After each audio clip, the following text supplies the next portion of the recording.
roundabout is, can the current crisis help to create a more sovereign and a more effective European Union?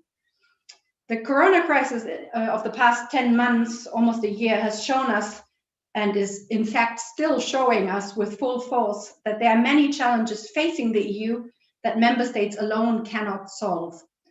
We need to think about how to strengthen the European Union, both internally and as a global actor.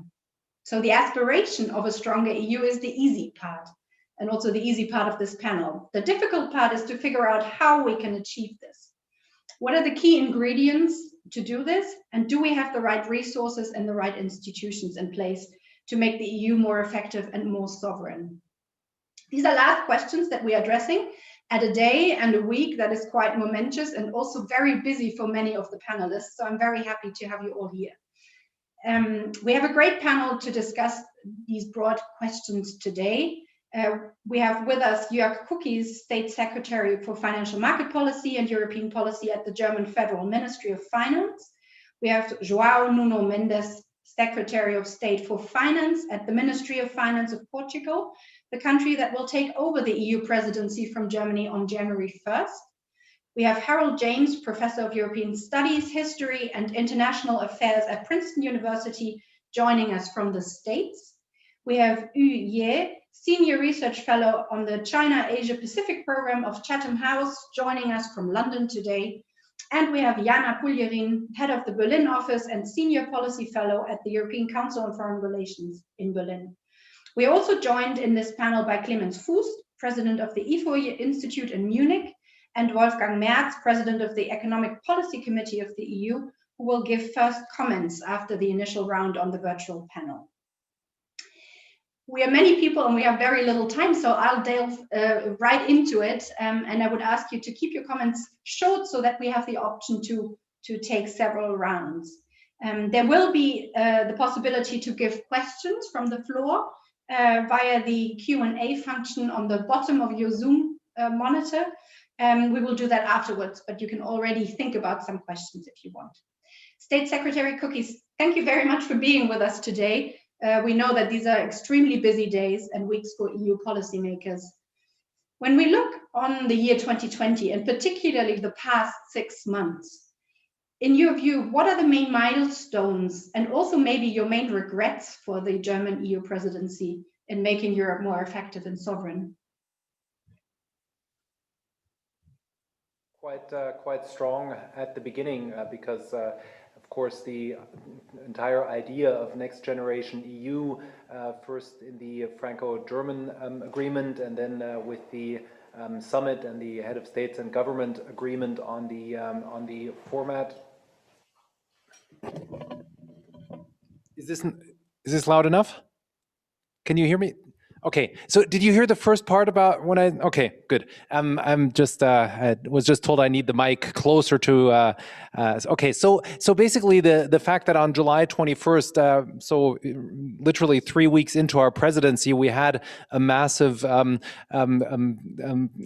approach of the European Union to finance the response to the crisis and to install a program with unheard of dimensions, with very coherent and EU strengthening way of funding the program, was just a landmark event. And having something like that 3 weeks into the presidency, of course, dictates the further progress of the presidency, because of course we told everyone in our staff here that the rumor that Europe tends to go on holiday in August will be exempted in 2020.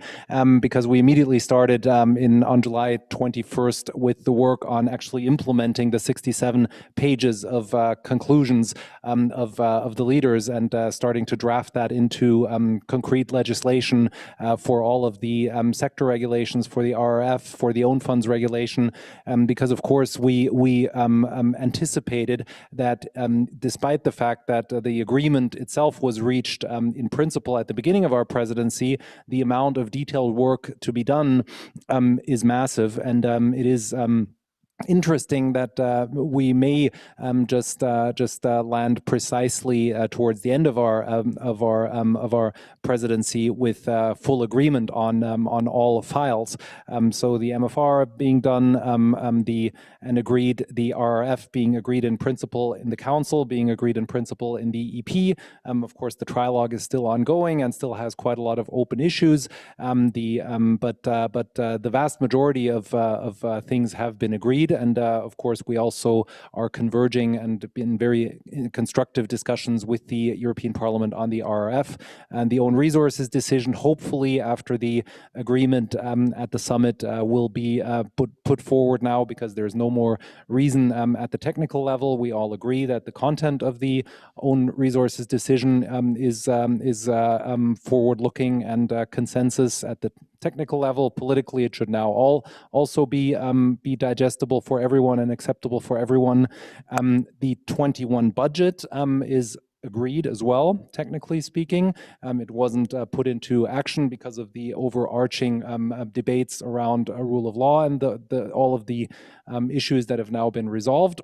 So basically, we can now, within the next week or so, potentially see that all pieces of the puzzle that we've been constructing with so much work and so much input from member states, from the Commission, from the European Parliament, could actually fall into place, so that we could even have the situation where national ratification procedures start as early as next week or the week of the holiday season, and then go right into a full throttle at the beginning of the year, and then we can give a well negotiated package to our Portuguese friends, who will then take over all of the implementation. So I think that's really the front and center of our presidency. Of course, we focused a huge amount on the three big other topics: banking union, digital union, and capital markets union, but I would leave that to later on in the discussion, because of course the discussion around next generation EU and the discussion around deepening the capital markets, the banking union, the digital union are of course in a way complementary projects that in our hope will all lead to a deeper, more integrated European Union. Thank you very much. So I can hear a lot of relief and also a lot of energy from this presidency. So being sort of close to the finishing line, there are no regrets? Well, I mean, the question of Brexit, of course, is still unresolved. So, I mean, hopefully it won't be a regret. But that, of course, is still the major overarching big issue that we have to that we need to resolve. But otherwise, if you look at all the big topics that we set ourselves on the agenda, we've reached Council conclusions on anti-money laundering and counter-terror finance, which are very, very far-reaching and ambitious. We reached Council conclusions on the Capital Markets Union. The Eurogroup, I think, also very, very importantly, reached agreement on the deepening and strengthening of the European Stability Mechanism and front-loading the common backstop. So unfortunately, you can press to find negatives, but I see the glass, so half, way full. It's not even half full. It's almost entirely full. All right, I admire you for your energy in these weeks, and we all know that this has been a lot of work. Moving on to State Secretary Mendes, I imagine that taking over the EU presidency, you've just heard it from your colleague, at this time comes with a great dose of anticipation and also maybe a great dose of nervousness. Maybe apart from the immediate corona crisis and the national recovery and resilience plans that need to be worked on and implemented over the coming year or 6 months. Can you tell us a little bit about the upcoming priorities, maybe also with a particular focus on how you think they help making the EU more sovereign or more effective, as we've been talking? So thank you very much for the question and also for the invitation to be here with you. So of course, for us, it's very important to keep the works integrated with the German presidency. So we have been working both with the Commission and the German presidency to ensure that the transition is going to be made in a way that it's going to be made in a smooth way. Of course, the execution is going to be critical. It's going to be critical for the European Union. And so we think that we're going to have one first half of 2021 with the approval of the recovery plans of each of the countries. So it would be great that in the first 6 months, we would manage to get the approval of all the recovery plans. Of course, it's an ambitious target. We hope to set up an event that we are calling the Recovery Summit that will take place, we think, in June, that will make some conclusions about the efforts that we expect to make during the Portuguese presidency. So this is a very tough job, because these recovery plans have new models. They are a lot focused in the digital transition, in the green transition, also to increase the social and economic resilience of the different countries, and also of the European Union. We feel very excited to understand how those plans compare between themselves, what best practices are going to emerge from these plans. If it's going to be also a challenge to set up a model of monitoring the execution in a positive and constructive way, where we feel the difference that those plans are really making for the competitiveness of the European Union. We all need to be aware that there is a revolution, a technological revolution now taking place, that's changing completely the way the companies compete between themselves, and all the sectors are being impacted: industrial sectors, the services sectors, and we think that the European Union should have a leadership role in this technological transition, that it's also very much related with the green transition. So there's a technological element, there's a reorganization element. It's a challenge not only for the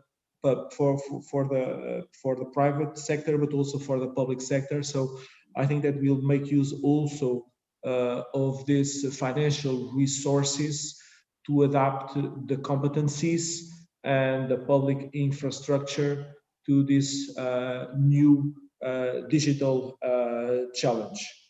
So those are my main comments. So we'll be a lot focused in execution and to feel the moment, because we didn't this battle with COVID-19 is not yet solved. We are facing a second wave. We do not know what's the extent of the crisis. Next year we'll have the end of the moratoria, for example, and we also need to consider what it's going to be, the future framework for the fiscal policies. And so we feel that in the first half of next year, maybe it will be at a certain moment in time to restart the work that was interrupted, with the COVID-19. Of course, always with an objective to make the a bridge with the different views of the countries in the EU. And here we need to stress, and that was very clear during the Germany presidency, that there's a sense, there's a feeling of the different countries are committed to get consensus. So we have in the internal European meetings, we have a very positive feeling from all the countries, a sense of urgency, a sense that all the countries are being impacted.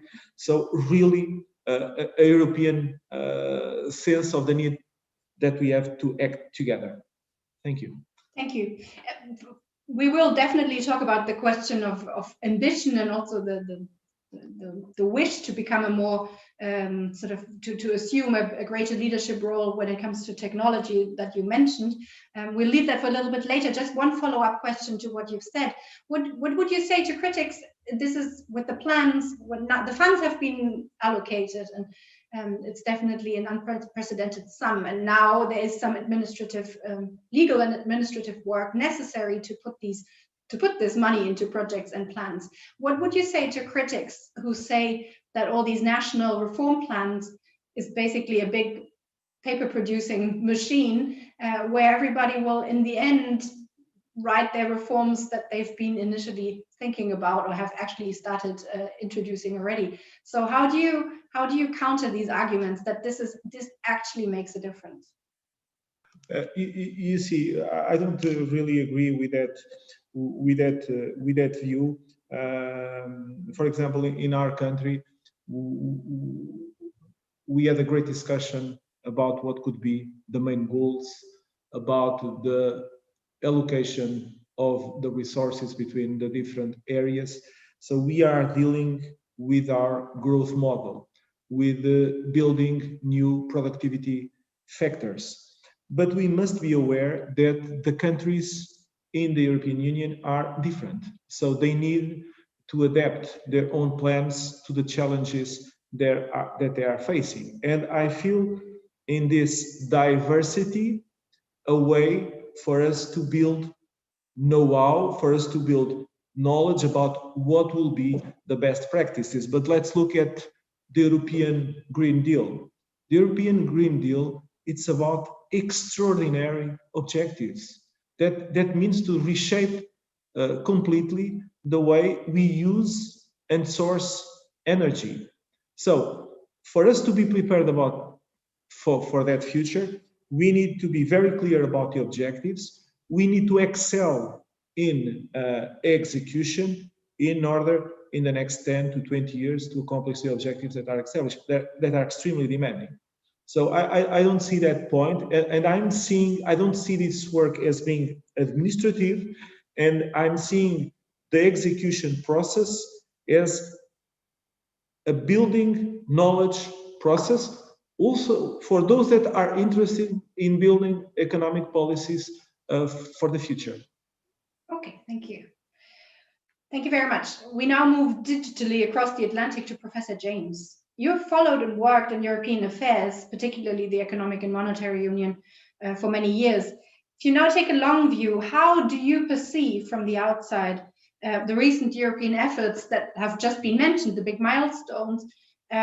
Is this business as usual with just more money, or do you see a qualitative step up in European integration and coordination? Thank you. It's great to be with your panel. I do indeed see this as a fundamentally transformative year. There's always been a story that Europe needs crises in order to build further and to develop more. And over the last 10 years, there have been plenty of crises. But the debt crisis after 2010 was deeply destructive and divisive. The refugee crisis in 2015 was also destructive. So there were divisions opening up between North and South, between East and West.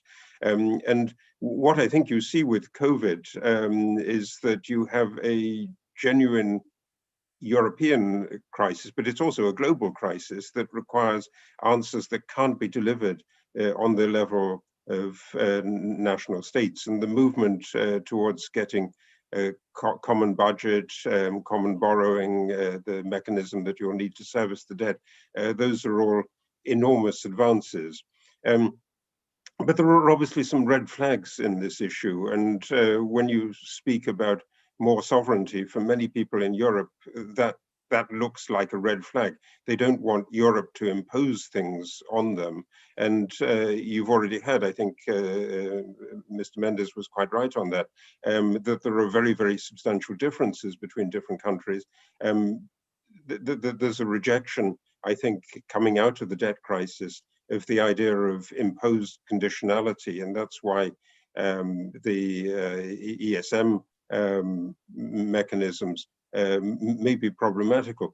It's important, I think, when you're thinking of the big projects, the digital project or the energy project, that it clearly involves money. But the moment that you start to distribute money, people always look about national quotas and who's getting more and who's getting less, and they're competing for advantage, and it tends to set countries against each other. So I think the chance of this and the vision is certainly there. It's a very strong vision. The vision is that you can have new projects that will alter those old debates. And in particular, if you think, for instance, the long debate in Eastern, Southeastern, also Southern Europe about the brain drain, about losing skilled workers, about inadequate medical provisions. Those are issues that can be addressed, I think, by thinking about the way in which medical services need to be delivered in a different way. Educational services need to be delivered in a different way. But those are not just issues for the Eastern or Southeastern European countries. There are issues within all the countries. So for instance, in the French countryside or the German countryside or in Britain, this was a big part of the Brexit discussion, the feeling that some parts of the country are left behind and they need to be included. And that's exactly what the promise of doing the technology, doing the digital transformation, but it requires an infrastructure. And when Europe delivers on that infrastructure, it will also, I think, get beyond some of these sterile debates about sovereignty and erosion of sovereignty. Thank you very much. And you've now mentioned that in a way, what is being tried here with these new resources, both in the MFF and the resilience and recovery and resilience, the name suggested already, facility, is that you try, I think the English expression is to catch two birds with a stone, or with one stone. So at least try and sort of solve two problems. And one is sort of coming out of this acute crisis and have recovery for many countries that have been hard hit. But on the other hand, to try and use this momentum and also the finances on the table to sort of advance some more structural changes. And the question there sometimes is whether this is sort of asking too much from one packet. But as I understand you would say that the more medium and long-term structural changes is actually the thing that we should be looking for. Where this should be the vision, and the rest is sort of on the way. Yes, that's absolutely right. I mean, at the moment, what we really need, what everybody needs, I think we need that in the United States as well, is a vision of the future. We need something that holds us together, that overcomes all kinds of divisions. And in a sense, the discussions that you're having in Europe are very, very similar to the ones that are going on in the United States about how to rebuild a political society that's been devastated by big splits. And the crisis there is an opportunity. Crises are often opportunities, but this crisis in particular is an opportunity to think about the way in which we can really use technology spectacularly in order to think about a completely different way of organizing ourselves. Thank you very much. If we have time, I would like to come back to more of a transatlantic question, but I would move on now in the first round of the panel to Ngheu, who is a specialist, especially on China, but also more broadly on Asia Pacific. And I've sort of hinted to it already that we will talk about it again, is the question of the role of leadership, or at least some sort of sovereignty or autonomy for Europe in questions of digital policy and maybe also technology policies, so the future technologies, if you want. And so my question to you is this really a pipe dream, or is this something that can be achieved? Thinking also now, tying it back to the corona crisis, we in Europe right now are in the midst of this crisis, and it will take some more time and takes up a lot of energy and might throw us back also in terms of policies and politics and focus. Whereas countries, particularly in Asia Pacific, seem to be coming out of this crisis much quicker and are managing the pandemic much better. So it seems that this is sort of reinforcing maybe a trend of a shift in balance of power. What do you make of Europe's sort of ambition to be more sovereign when it comes to these digital and technological questions? Well, thanks, Katrina. And firstly, let me thank Daniel from CEPS and Sylvia from Ministry of Finance to have invited me here to join the starry panelist. Now, I can't really answer for the entire Asia, but I mean, Harold was absolutely right. Crises really bring opportunities as well. I mean, perhaps this is really the opportunity, the time for European Union to be the champion for global governance, by setting out the standards. Certainly what we have experienced in the last 4 years or so is that America is retreating within that place. And many would hope that China may fill the vacuum to fulfill that gap of being a global leader on global governance. But however, China has absolutely no interest to do so. Now, what will left the European Union to do is obviously 3 items, what we have discussed in here. Firstly, sound health. I mean, surely that at the moment seems to be that the vaccine will sooner or later will be widely available across the European Union in the first half of next year. But I mean, well, on the other hand, we have the majority of the developing countries in the world and still would not be really able to access the COVID-19 vaccines. So perhaps European Union would have a much bigger role to play in here, even though I do know that European Union has already joined the COVAX, the Gavi Global Alliances on COVID-19 vaccine. And perhaps European Union could increasing the dose of contribution that would allow developing countries, especially for those developing countries who already have the existing ties with the European Union, in order to join, in order to fare better, in order to have a quicker recovery for the pandemic. Because obviously, as we know, that for this pandemic, no country is alone. Whatever the country have not really come out of this pandemic, and that the global economy will not be fully recovered. So I would say that European Union could actually play a much bigger role when it comes to building a resilience in terms of global health affairs. Now, secondly, when you discuss regarding economic power shift, I mean, two things which I would like to attract your attention in here.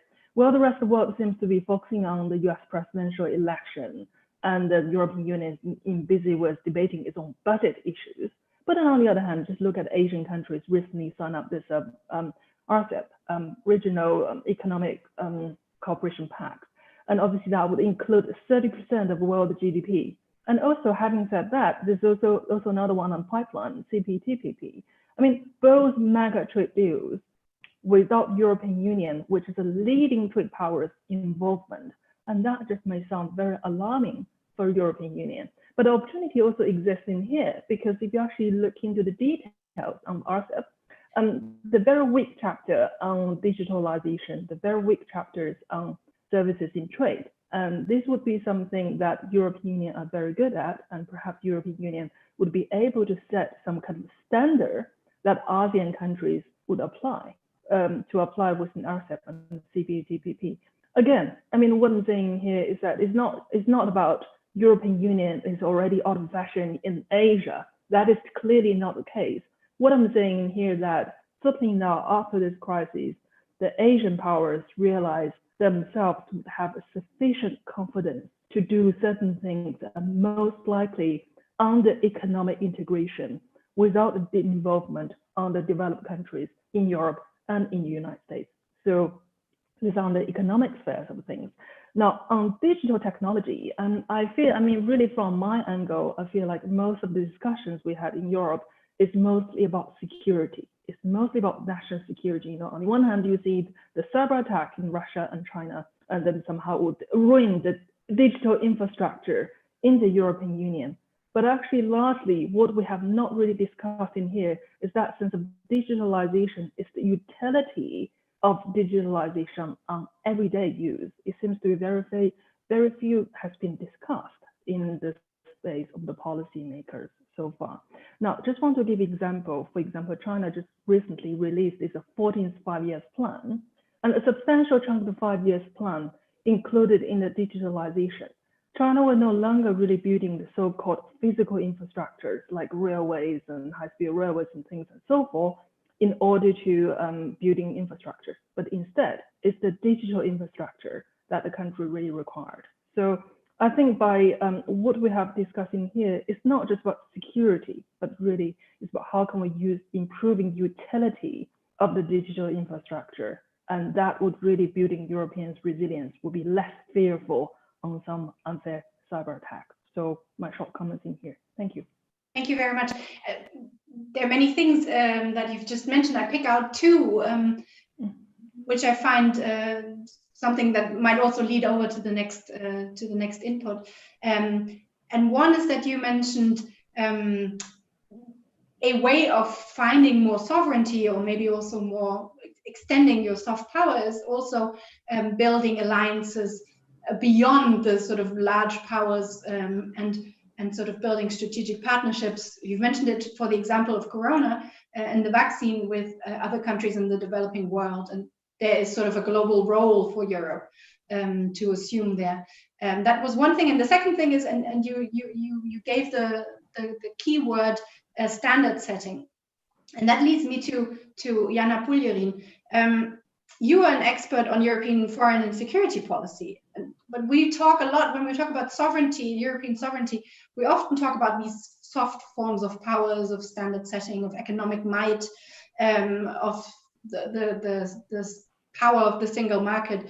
What is your take as a foreign and security policy expert? What is your take on the question of European sovereignty in an increasingly challenging geopolitical environment? And before you answer, I encourage everybody from the audience, if you want, please leave your questions in the Q&A section, and then we can answer them in the upcoming part of this debate. Jana.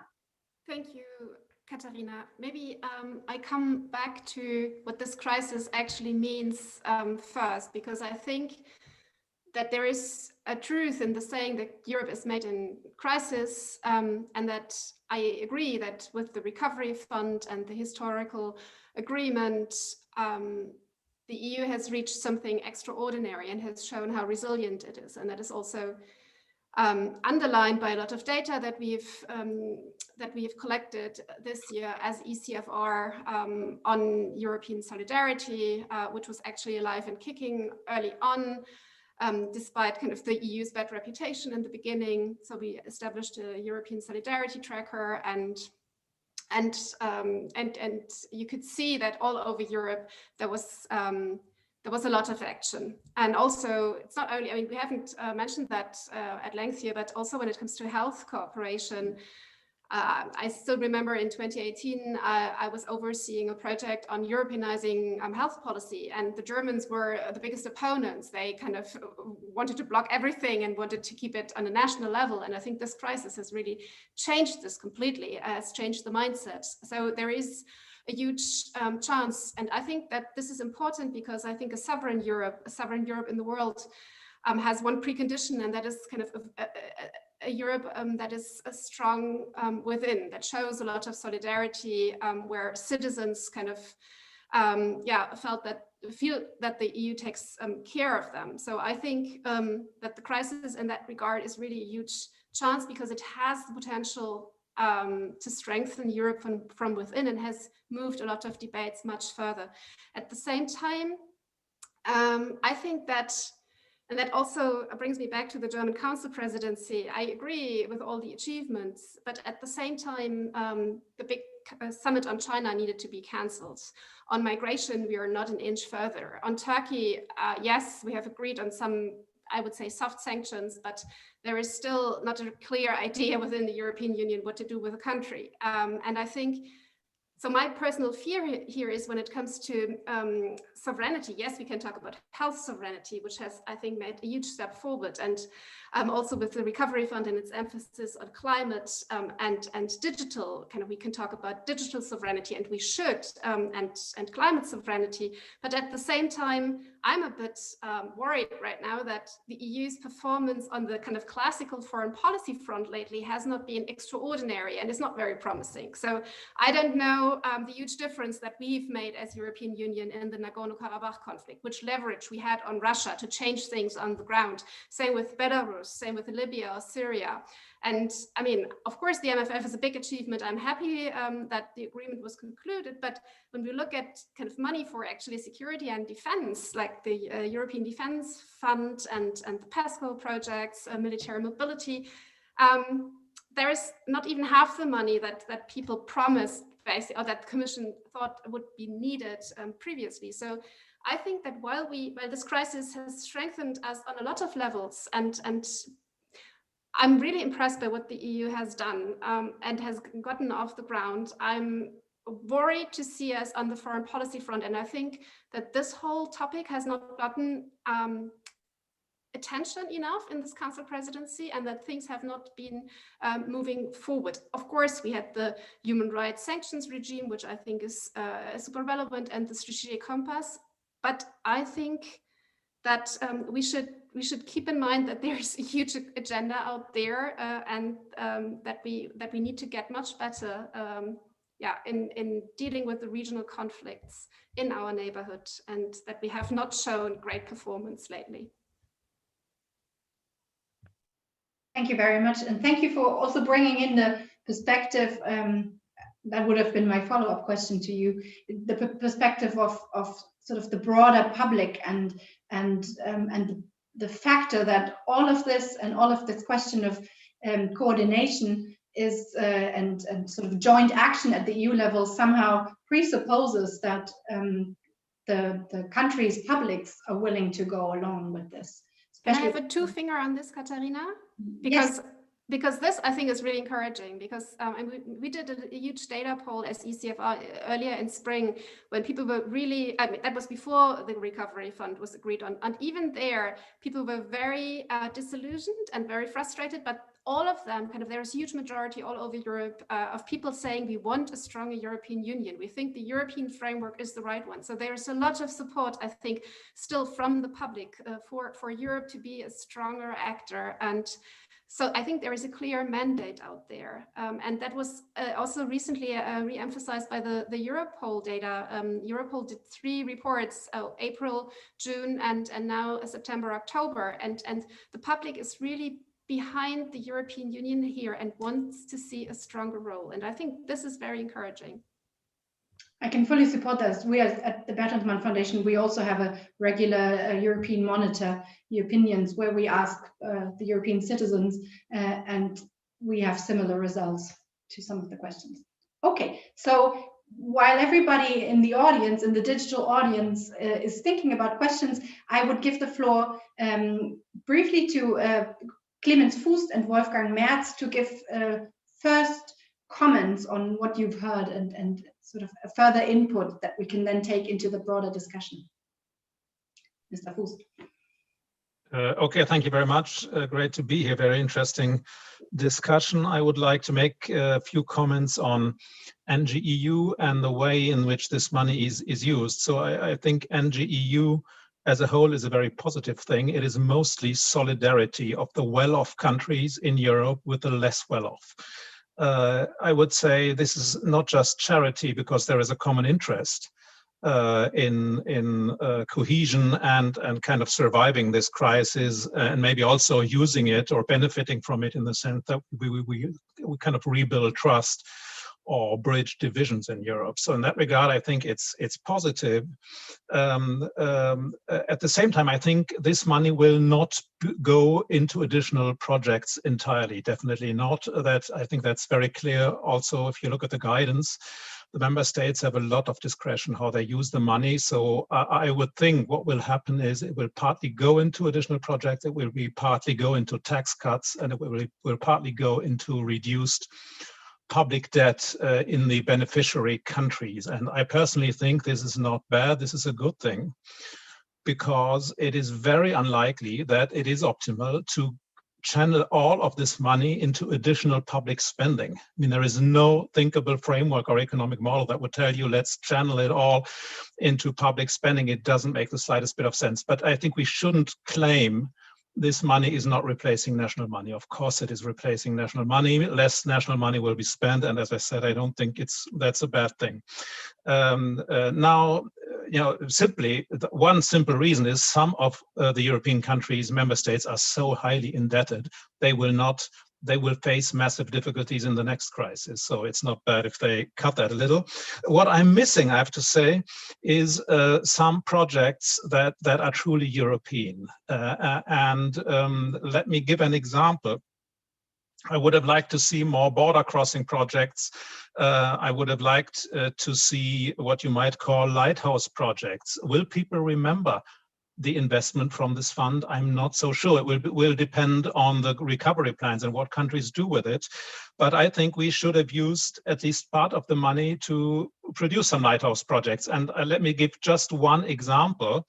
This is about mobility and the car industry. The car industry is key for Europe and will be key in the future. If we don't stay competitive in the automobile industry, we will grow even slower. Or Europe already is falling behind, also in this crisis, behind the US, behind China again.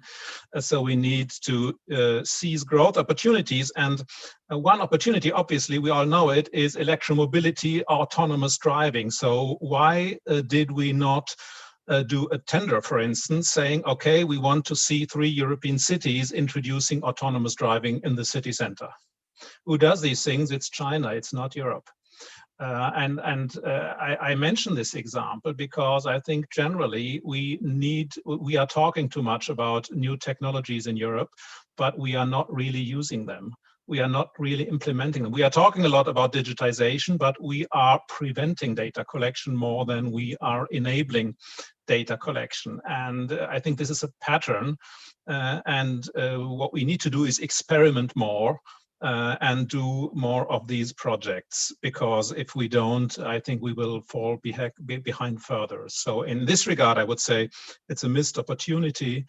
At the same time, it is something very positive, simply because it is countries helping each other in a time of crisis. And I think if we look back at history, rarely have countries regretted to have helped others in difficult situations. So that's a good thing, but we could have made more out of it. Thank you. Thanks a lot. Mr. Merz? Yes, thank you for inviting me. Much has been said. I just want to focus on several items. I agree with Jana Puglieri that we have on non-economic fields not so good integration steps. It's totally clear. What we are here talking about, also the RRF, I think we have an area where integration has had a good track record. Also, when you look at the euro area, I think we are here in a certain way on a good way. And as Mr. James has hammered out, this crisis has created a fundamental transformation, a nucleus for a new economic governance. And it also addresses divergences, is inherent the element of solidarity. But only a few conditions that this RRF will work properly. First, it should be quick implemented. The problem is we have still negotiations with European Parliament, and we have a recovery element. That means we need the money soon. Then I think we need a more balanced combination of growth enhancing reforms and investment. So far, the investment leg is too big. In a certain way, we need here a balance. The third, Clemens Fuster pointed out, I miss more European projects. It's too much at the moment. These projects are, many things are national. We have in a German program, for example, joint German-French initiative. Then we need more emphasis on the core fields of the future of Europe. Such programs cannot be a shopping list for national politicians. We need to address those areas which we mentioned in the seminar before. That means digitalization, climate, research, innovation. Europe is here lagging behind, and we need much more emphasis, like the Commission is intended to do with its flagships. Then we need a much more better ownership. This is in a certain way guaranteed by a high affiliation with the government and a better communication in Brussels and in the member states. And I have a little bit the fear that the programs and the process is too granular. We have too many indicators in a certain way. I think the Commission is always arguing, they're saying that there's a huge amount of money. I think we have this control, but I think there is a certain tendency of a over-bureaucratic exercise. Then the member states has addressed side constraints resolutely. This means, this was mentioned, we have an absorption problem that not always can channel to the expenditure side. We have huge administrative bottlenecks in the member states, and in some way we have also internal coordination problems. Final remark, I think this nucleus is of a temporary nature, but the truth in economic policy history is always, my feeling is that we get it in permanent elements, and then at a certain stage we will also have the new debate about the euro area dimension in such a nucleus will start, in my feeling, rather soon. I think we have a chance to bring this on the floor with a better European integration, but only with such conditions which I just have mentioned. Thank you very much. Thank you very much. So you brought in, you made the task of the Portuguese presidency probably all the more daunting. And you also mentioned that there might be another sort of medium-term debate looming on the horizon from this at the moment as a temporary instrument, but we all know that some things in the EU that are temporary at the beginning develop some permanent elements, and then we have to rethink some of the framework questions.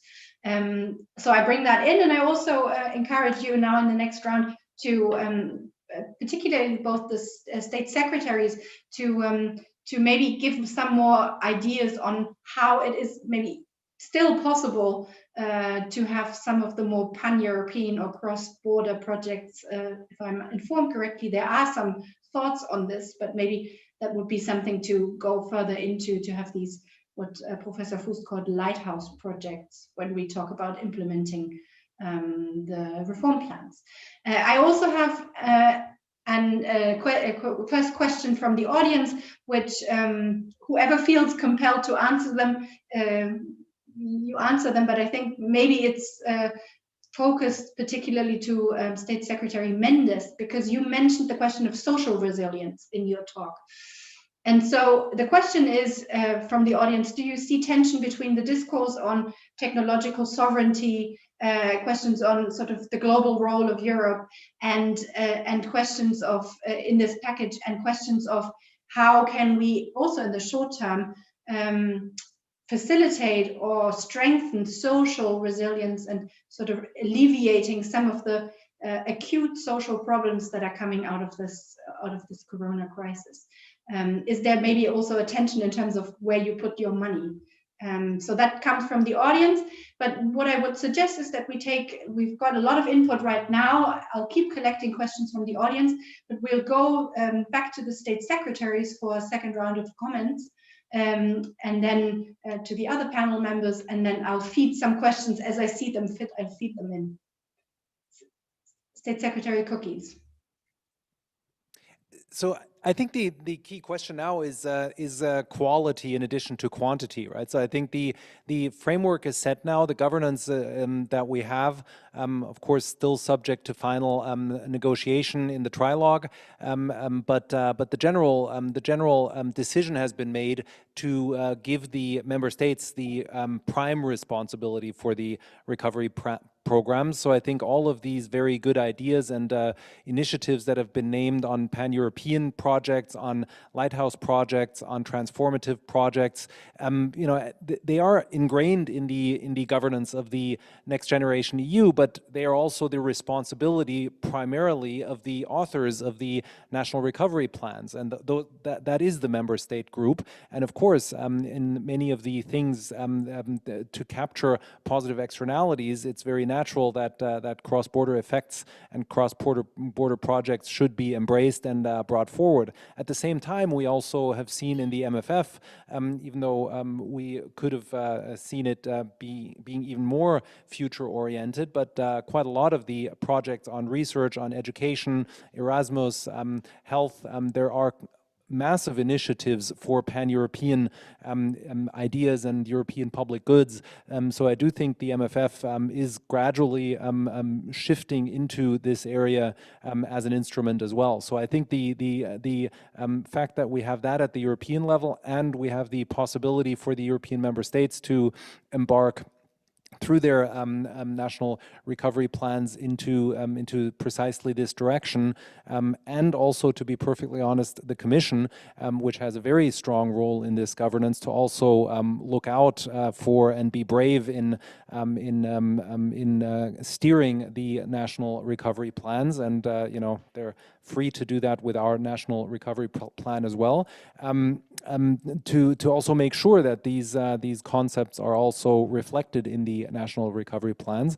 And also the qualitative aspect, I think, is extremely important. We've always, in all of the documents and all of the conclusions, always said that there has to be a coherence between investments and reforms. So I think that's also a very important aspect, that we also use this as a big step forward, and then embrace this as a principle as well, to accompany the spending programs with reforms. And then a hugely important point, I think, that was discussed also with the help of Professor Fust at the informal ECOFIN, of course, is the question of joint revenues at the EU level. And I think that's something that is so far underappreciated because, of course, if you look into the evolution of all unions, common revenues are always a huge instrument, and I think it can't be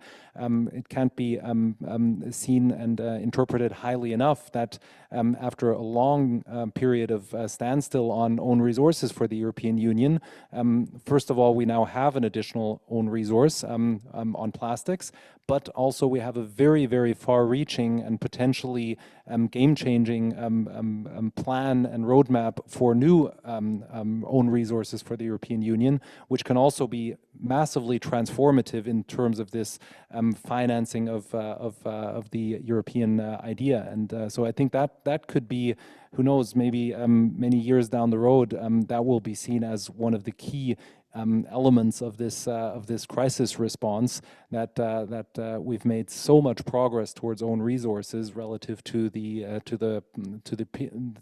prior periods. And we've made so much progress on a common and symmetric response to the crisis.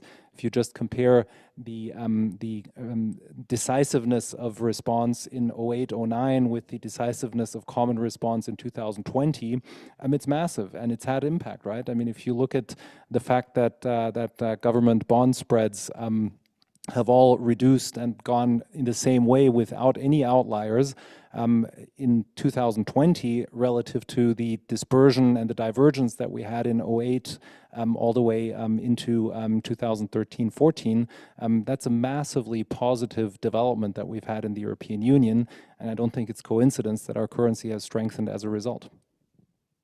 Thank you. Well, maybe this is another seed for more fiscal federalism that some fear and some hope for in the EU.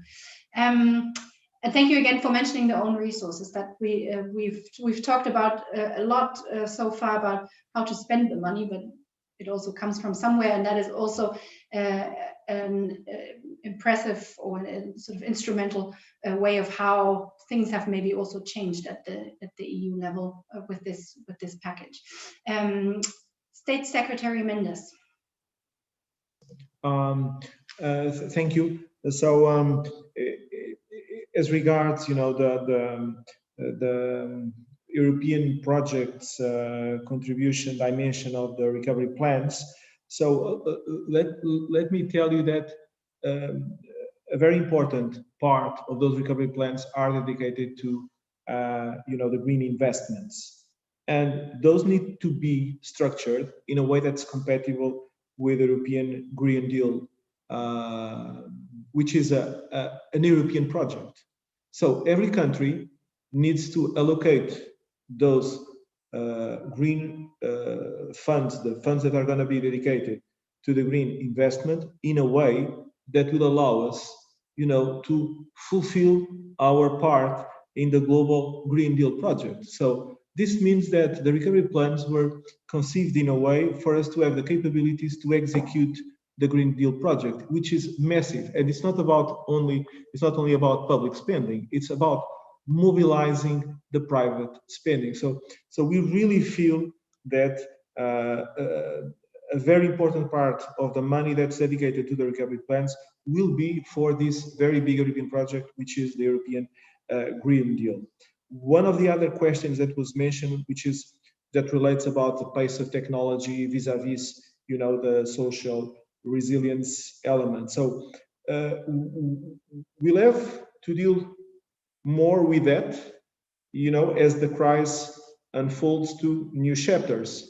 So when we anticipate what we'll be living in 2021, what we'll be living into 2022, we think there will be a lot of pressure on the training systems of the different countries in order to help the people to relocate from some sectors to other sectors, if there are some structural changes that will be produced in the economy because of this technology challenge. So I think that one demonstration of this resilience that we envisage is precisely the capability of those training systems, of the education system, to adapt itself, not only at the school level, but at the level of dealing with unemployment. And then brings us one point that really make the difference when we saw, what happened in European countries vis-a-vis what we saw in other powerful countries. So what we saw is that the funds that were injected in the economy and the flexibility that we have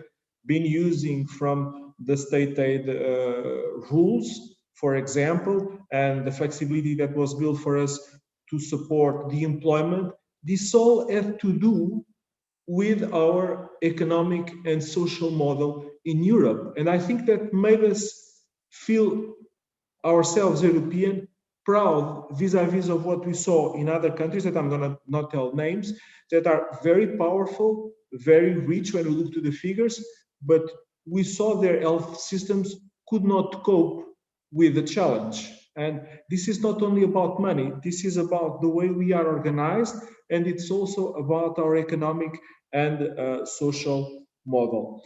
I think that also on the way we build, one of the interventions mentioned the role that the European Union can play as regards the building of the standards in the different areas, in the technology area. So we feel very much that these standards must build in a way that they also contribute for us to have more economic dynamism, more entrepreneurship, to create more wealth. We can regulate, and protect the interests of the consumers, but we also need to be concerned with the entrepreneurship side of our economy and to increase structurally the level of innovation in our economies. As we are seeing, our capital markets still lag behind, the most advanced capital markets in the world. And we also see that our companies, we have some companies that play that role, but when we look to the, to the extraordinary growth that took place in the stock markets, we don't have the number of technological companies that we envisage as EU. So we think one other topic that I thought it was very important is the role that EU has to play vis-a-vis the developing economies.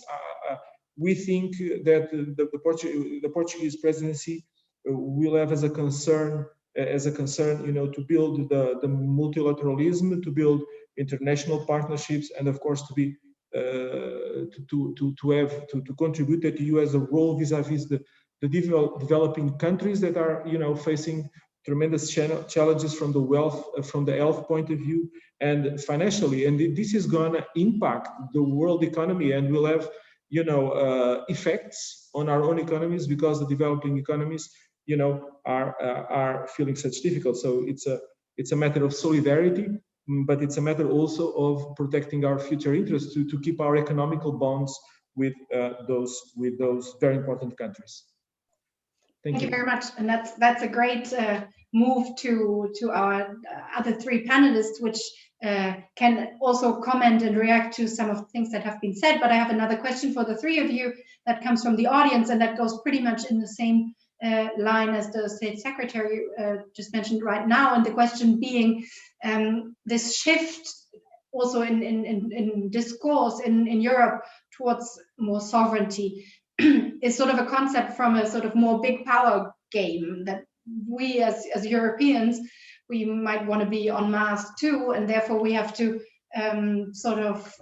come up with the underlying resources and instruments to sort of compete, if you want to put it this way. And the question, or the comment and the question is, isn't that really very much intention to the original thinking, and also something that we've now just discussed of Europe being the sort of strong harbinger and strong proponent of multilateralism, and sort of more the idea of international collaboration and cooperation? That is a question from the audience that you may or may not, if you want, include in your comments, but feel free to also respond to other points. And I would start with Mr. James and then move on to Dr. Ngheu and Jana Puglieri. Well, thank you so much. That last point, indeed, I do think there is a tension, and I get worried when people talk about the European Commission having a geopolitical function And there's a lot of talk of geopolitics, because geopolitics can mean a number of things. On the one hand, it can just mean that geography is important. And I think everybody agrees with that, that you're more likely to deal with places that are nearby than you are with places that are far off. And that's one of the reasons that the UK has a kind of problem when it thinks that it can rebuild itself by dealing with Australia and Singapore rather than with the EU. But geopolitics often has, in the way it's used today, a kind of zero-sum connotation. And that really worries me. That one shouldn't think that if Europe does well, another part of the world has to do badly, that you can only benefit at the expense of somebody else. I mean, I think the vision of the construction of the world after the Second World War and the vision of the founders of the EU was very much on the idea of multilateralism, that you do trade-offs, but everybody benefits, and that vision is important. And that seems to me to spill over into a lot of these debates. Should Europe spend more on defense? Well, I'm not sure that I think it should spend a lot more on tanks and rifles and guns, but it should spend more on basic technology, some of which has a security implication. And there is indeed in Europe a lot of fundamental research that is connected with AI. But what hasn't happened so far, and that's been addressed by other speakers, in terms of making the transition to commercial applications of it, and that's to do with the structure of the capital markets in the EU, the relatively poor development of capital markets compared with the United States, or compared with the way in which innovation is financed in China. And so, I think, yes, you need to think more in terms of capability and being able to deal with cyber attacks, hybrid warfare, and so on, but that isn't a classic defense responsibility. And Europe, if it's going to go along the multilateral route, needs to think much more of that kind of discussion than on the other discussion. One other brief comment. I think you've seen something, and Secretary Kukis was absolutely right on that the response to 2020 has been completely different to 2008 or 2010. And you really see the advantages of multilateralism there. I mean, the critical difference is really the way in which the central bank behaves, the ECB. So nobody today, I think, would argue that you would be better off without the monetary union. If you remember back to the discussions after 2008, 2010, some people said, wouldn't it be much better if Italy, say, were like Argentina, had its own currency, could choose its exchange rate? I think you've seen that that's not the case, and that there are benefits exactly from the monetary integration that leads the way for other kinds of integration. So, that really is a demonstration also for me of the strength of multilateralism and actually the weakness of this kind of so-called geopolitical way of thinking. Thank you very much. Sure. Just things on sovereignty. I mean, I very much agree with what Hara just said. Sovereignty, I don't think any country in the world, apart from North Korea, can have 100% sovereignty. I mean, at the moment, UK is debating that sovereignty issue, but again, I think they will go nowhere.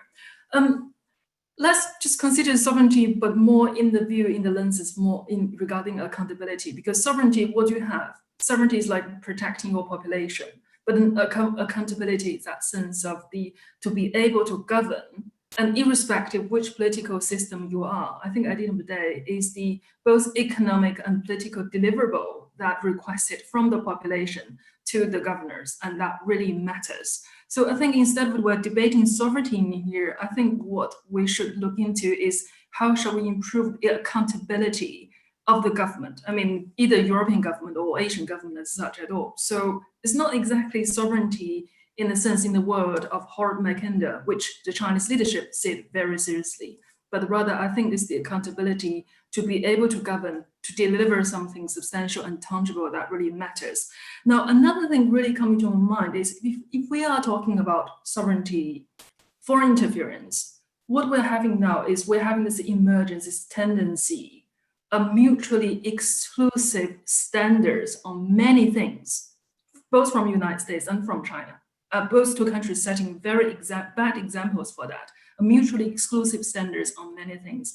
And this, at the end of the day, will only increasing the barriers, both political barriers, but also economic barriers for many other countries. So that is deeply unhelpful, and therefore international cooperation is much required. Thank you, Jana. I'm watching the time, therefore I'm speeding up my regime. Thanks, Katharina. I think it all depends what you mean by European sovereignty. And I think actually this is such a broad term that if you're asked in Europe, you have 3 member states and 4 opinions. To me, it means to be able to shape the international arena and not to be shaped, kind of to be a player and not a plaything, to be a subject and not an object. And of course, the EU is not a classical great power and was established precisely not to be one. I mean, the European integration is the result of great power politics in the first half of the 20th century. So I think the EU basically is a counter model to great power politics and everything we've seen before, and the language of power.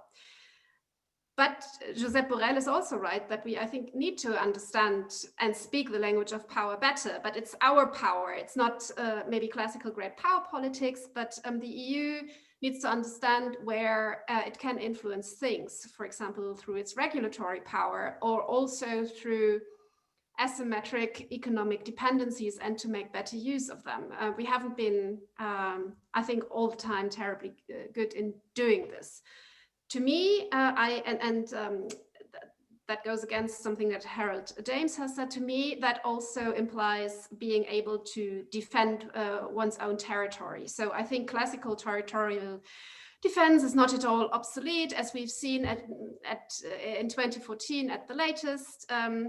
And I think we should indeed invest in tanks and modern defense, which is not only battle tanks, but kind of air defense, modern air defense, ballistic missile defense, and all this, but also, of course, in new technology, and to make us in European champions, maybe in new digital technologies. But there is a tension between European sovereignty and multilateralism, but I think it's not necessarily one that cannot be solved. For example, I think there is a need for European sovereignty. We've seen that in the crisis. The dependency on Chinese goods, medical goods, was breathtaking. We weren't able to act. I mean, this is not a positive situation. So I think there was every reason to think about diversifying supply chains, bringing production back to Europe. At the same time, of course, the EU has a role to play in global health. Kind of, it should not lead to kind of us buying all the vaccine for our citizens. Of course, this goes hand in hand, but I think Europe is also a promise to its citizens. And I think that in that regard, Macron has a point when he says we need a Europe that protects its citizens.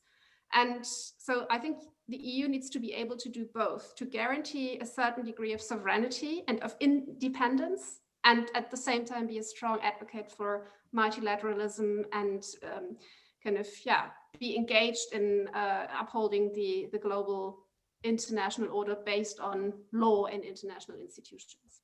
Thank you. I'm watching the time. We have 3.5 minutes, and the State Secretary Cookies has to leave sharp. So we have 3.5 minutes, 7 people. My last question is a very easy one, and if you can answer them in 1 word, it's even better. But maybe you need 2 or 3 words. So the question to everybody, and we start with the State Secretary Cookies, is: we're all in the midst of Corona. That's sort of the big looming topic that will probably guide us also in the next year. Let's imagine that this crisis is over and we don't have to talk about Corona. Maybe we don't even have to talk about Brexit anymore. We'll just exclude it for the time being. What is the one topic, one theme, one debate that you want to see being conducted front and center in the EU? Only one. We all know there will be several. The deeper economic and fiscal integration of the EU. Excellent. Mr. Mendes. Maybe a good start is for me to agree with the German, with your cookies. We see a lot of cooperation going on in this panel. Professor James. I would say mapping out a view of the future that is realistic. Realism, okay. Well, I would say how European Union could building a resilient economic system by itself. Another economic point, Jana Puljerin. One voice in foreign policy and in external relations. Okay, foreign policy. We're collecting debates. I see that. Professor Fust, you want to join in the last round? I agree to everything that's been said, but I would also say let's not forget we need hard budget constraints in the member states at the EU level. It's something we shouldn't forget. Thank you. And Mr. Merz. Yes, I agree also with everything, also integration, but side conditions are we have to convince the people in the member states more about Europe again, because we have renationalization tendencies in every member state of European Union. We need to make this Europe more better understand, and this is a huge task, I think. Thank you, thank you. I think there's enough that we can discuss in a future round, but this event has come to an end. I thank you very much for participating, also for your questions in the Q&A. We've taken some on board. Unfortunately, we couldn't take all of them, but we also combined some of your comments and questions. And I especially warm thank you to our panelists across continents. That is the beauty of the digital conference. And I now hand over to Daniel Groß from CEPS and Jakob von Weizsäcker from the German Federal Finance Ministry for the closing remarks of this conference. Thank you very much. Thank you, Katharina, for this excellent, really, management of a very tight session with so many good speakers. For those who have been present only at this final open session, I wanted to inform everybody that we also had a morning session, which was among a smaller group, where we discussed 3 particular aspects of how Europe could become fit for the post-COVID world. And this was, of course, the health aspect, the pandemic, secondly, climate protection, and thirdly, the digital sphere. And while I was following this last session, I was thinking there's a great convergence among almost everybody that Europe should do more, that we need more integration, have economic and social cohesion. But I was asking myself, how do you translate that vision into concrete action? Because that's in the end when it boils down politics, when the rubber has to hit the road. This was also our aim, namely to provide policymakers also for the coming Portuguese presidency with some concrete ideas. And here, maybe Jacob has a different view, but my hunger has been stilled only partially. We had a first session on the pandemic where, of course, we heard that this was, if you want, the worst reaction at first, and then one of the best reaction in the sense that then member states got together. We also heard that really one would need a treaty change to give the EU more competences, but actually most of the things that we should do, namely strengthening the ECDC and fostering more cooperation and comparable data and procedures among member countries, so that could be done without a treaty change. So that's one concrete action point which I would take along. And then we discussed the climate protection, of course, where we had the advantage that we have now the NGU agreed. And there, I think, my view at least was that most people said having a proper carbon price is an indispensable element, but we need more. And maybe I leave it to Jacob, because I couldn't quite translate that what we need more in terms of how we should spend it in the coming years, when we have in principle more than 30% of the entire funding destined for climate change. That is still, for me, a challenge which needs to be met. One idea which came up was that the market or private investment can do perhaps most of the heavy lifting, but there are areas like networks, especially transmission networks, where heavy government intervention is needed. But I would say that's an area maybe we should know more work. And then we had a session on digital, where we heard a lot about the European approach, especially the European approach on data governance. And here again, my question is it an issue of how we have structures which govern our data, our approach to data privacy, our approach to data security? Should we really aim at a European cybersecurity agency? Should we aim at having a European data protection agency? Or should we say that we leave more to member countries, that is sovereignty and national different preferences? And then finally, what should we spend on? And here again, I find that it's not so easy to say what we can do. Ideas that came up were, of course, the classical investments, which also our colleague from London said, massive investment in the digital infrastructure. Somebody else said lifelong learning. But I think this needs to be made much more specific to give member countries a much better guidance on where they should spend the RRF. So as you can see, I have kept, if you want, my remarks very close to the ground, because my view is always that, to repeat, that it is often easy to have an agreement on the vision and what should be done, but we need to break it down to what could actually be done in concrete terms. And since Jacob works in a ministry, and that is his daily bread and butter, perhaps I will now give the floor to him for his closing remarks. Thank you very much. Thank you very much indeed. And I think the timing of this conference was perfect, because it happened on the day after which it became clear that indeed, compared to 10 years ago, the crisis response of the European Union is impressive, and it will happen, and that's very good news.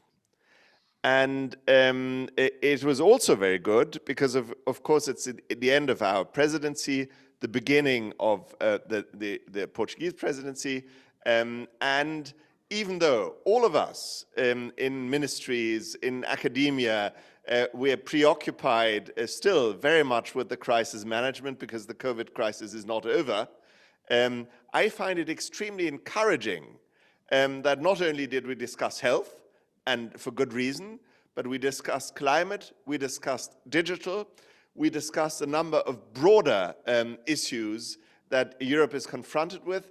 So we are not self-absorbed in crisis management. And also, we do not suffer from the illusion. And if we go back 10 years ago, I think many people suffered from the illusion in particular, but by the way, in my country, thinking, well, there's this nasty financial crisis and we didn't cause it, and it will be over soon, and then everything will be back to normal, and normal is good.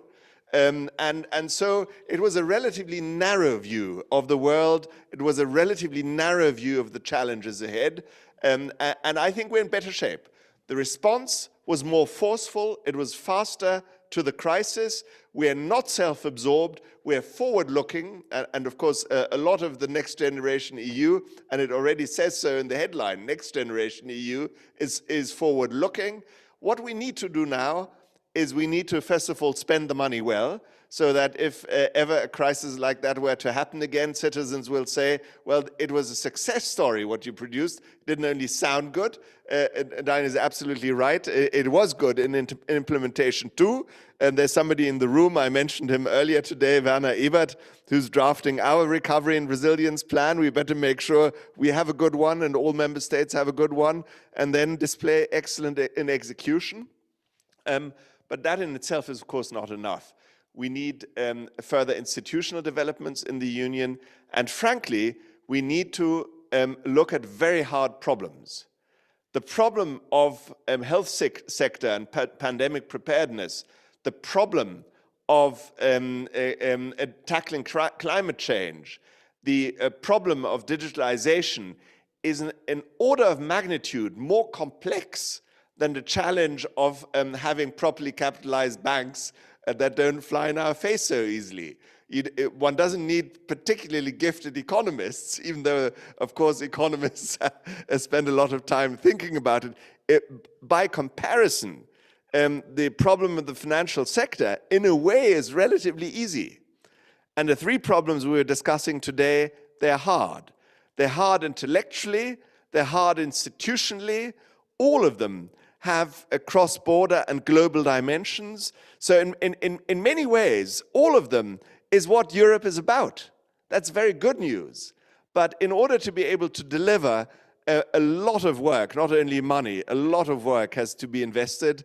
And so I think we can easily redo a conference like that every year in the next 5 years. And hopefully by the time of the last conference, we will not only have identified the problems, I think we did identify the problems very well today, but also we would have progressed much further in finding solutions. So let's not get distracted from all of our daily businesses. Let's keep these topics in mind, and let's, in the very short run, thank everybody for agreeing to coming together at such short notice. I learned a lot today. It's unusual for me to spend an entire video conference lasting all day without getting overly distracted. I imagine you know the feeling. Today, I was very much focused on what people had to say. Thank you very much indeed. And thank you, Daniel, for this wonderful collaboration. As a visiting professor, you're only our second visiting professor at the German Ministry of Finance. It's certainly an experience we would wish to repeat. Do tell other interesting colleagues what it's like to be a visiting professor here, and much looking forward to seeing you in Brussels or Berlin or elsewhere very soon. Thank you to everybody. This is also our closing event, certainly from my part of the ministry, for the EU Council presidency. It's been a rough ride, but in many ways a very pleasant one. Thank you. Thanks to everybody. Many thanks also from my side. I can confirm that collaboration with the German Ministry of Finance is a pleasure, to be recommended to anybody. Bye-bye.